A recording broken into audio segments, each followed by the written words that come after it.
দেখুন, আবার সাধারণ মানুষের উপর, জনজীবনের উপর প্রবল আর্থিক চাপ এটা বাড়িয়ে আবার পেট্রোল ডিজেলের দাম বৃদ্ধি হলো। গত 15ই মে থেকে এই নিয়ে 3 দফায় দাম বাড়লো। আজ এই মুহূর্তে কলকাতায় দাম পেট্রোল 94 পয়সা বেড়ে 110 টাকা 64 পয়সা পার লিটার, আর ডিজেল 95 পয়সা বেড়ে 97 টাকা 2 পয়সা পার লিটার।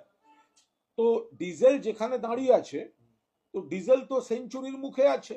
তাহলে নিশ্চয়ই কেন্দ্রীয় সরকার ডিজেলের সেঞ্চুরি হলে দেশ জুড়ে একটা উৎসবেরও নিশ্চয়ই ডাক দেবেন। একটা ডিজেল সেঞ্চুরি করছে, ভাবা যায়। পেট্রোল তারও উপরে। তো এখন এই যে পেট্রোল এবং ডিজেলের দাম বাড়া, এটা নানাভাবে এফেক্ট করছে। এর আগে গ্যাসের দাম বেড়েছে, এলপিজির, অটো এলপিজি বেড়েছে।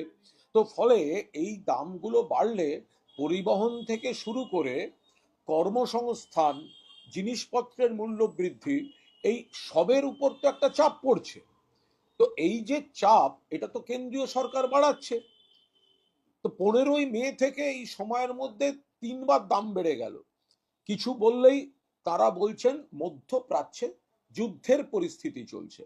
আমরাও জানি যুদ্ধের পরিস্থিতি চলছে, কিন্তু 2014 সাল থেকে তো আর যুদ্ধ চলছে না। তো তাহলে এতদিন ধরে আপনারা আসার পর থেকে, বিজেপি সরকার আসার পর থেকে, তাহলে এইভাবে ধারাবাহিকভাবে দামটা বাড়ছে কেন? কি কারণে? এবং যদি যুদ্ধ পরিস্থিতিও হয়ে থাকে, তাহলে বিকল্প ব্যবস্থা হয়নি কেন? বিশ্বের অন্য কোনো দেশের সঙ্গে কথা বলে নির্দিষ্ট একটি দেশের অঙ্গুলি হেলনে চলতে গিয়ে কেন্দ্রীয় সরকার এই জ্বালানিতে একটা ভয়ঙ্কর দিকে নিয়ে যাচ্ছেন। এবং আপনারা দেখেছেন, এটা শুধু এই যে কেন্দ্রীয় সরকার দাম বাড়িয়ে দিল পেট্রোল, ডিজেল, গ্যাস, ব্যাপারটা ওইখানেও থাকছে না।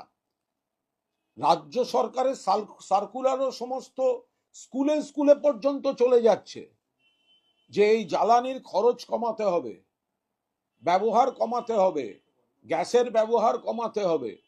সাধারণ মানুষ, গ্যাস দামও বাড়ছে, সাপ্লাইও সমস্যা হচ্ছে, পেট্রোল ডিজেল আবার বাড়লো। তো এগুলো ভোটের আগে তো কই বলেননি বিজেপি নেতারা। ভোটের আগে তো ডেলি প্যাসেঞ্জারি করেছেন দিল্লি থেকে, এত মিষ্টি মিষ্টি কথা বলে মানুষকে বিভ্রান্ত করেছেন। একবারও তো বলেননি ভোটটা যেতে দিন, দাম বাড়ানো হবে।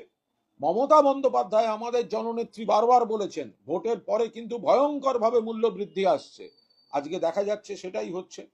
ফলে এই যে পেট্রোল, ডিজেল আবার যেভাবে দাম বাড়লো, আমরা সর্বভারতীয় তৃণমূল কংগ্রেস আমরা তীব্র নিন্দা করছি। যারা বলছেন, আই রিপিট, যারা বলছেন যুদ্ধ পরিস্থিতির জন্য, আমরাও জানি যুদ্ধ পরিস্থিতির জন্য, কিন্তু আমাদের প্রশ্ন 2014 সাল থেকে তো যুদ্ধ চলছে না, তাহলে আপনাদের সময় বারবার দাম বাড়ে কেন? তাহলে পরিকল্পনার অভাব, তাহলে আপনাদের নীতির সমস্যা। এবং যদি যুদ্ধ পরিস্থিতি হয়েও থাকে, আপনারা সেটা, আপনাদের বিদেশ নীতি, আপনাদের অন্যান্য নীতি, আপনারা কেন তার বিকল্প ব্যবস্থা করেননি? কেন সাধারণ মানুষকে এই চাপ, এই হয়রানিতে ফেলতে হচ্ছে? কেন ভোটের আগে আপনারা এতবার, এত নেতা এলেন, এতবার প্রধানমন্ত্রী বক্তব্য রাখলেন, এতবার কেন্দ্রীয় স্বরাষ্ট্রমন্ত্রী বক্তব্য রাখলেন, কই একবারও তো বললেন না? ভোটের পর আপনারা এইভাবে মানুষকে বিপদে ফেলতে চলেছেন, ফলে আমরা এর তীব্র বিরোধিতা করছি।